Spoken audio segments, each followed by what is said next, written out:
ग्राम निकट जंगल को जड़े व्यक्ति छतु गुटाइबा पई जाइथिले।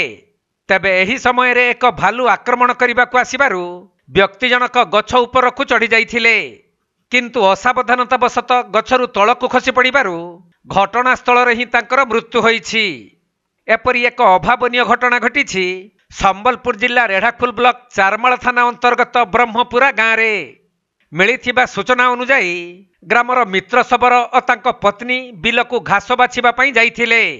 परे मित्र शबर छतु गुटाइबा को जाउछि कही जंगल भितर को जाइथिले, किंतु संध्या पर्यंत से आउ घर को न फेरिबारु परिवार लोक माने विभिन्न स्थान रे खोजाखोजी करी शेषरे जंगल भितर थिबा एक गछमूल रे तांकर मृतदेह पड़िथिबा देखिबा को पाइथिले।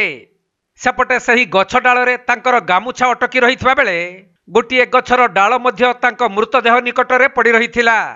तेणु हुए तो भालू तांको आक्रमण करने को आसिबारु से गछ उपर को चढ़ुवा समय रे तले पड़ी जाई मृत्युवरण करिथिबा संदेह करा जाउछि। खबर पाई चारमाल थाना पुलिस घटनास्थल रे पहुंची शवटी को जबत करी डाक्तरखाना रे व्यवच्छेद कराई तांको परिवार लोकन को हस्तांतर करिसंती।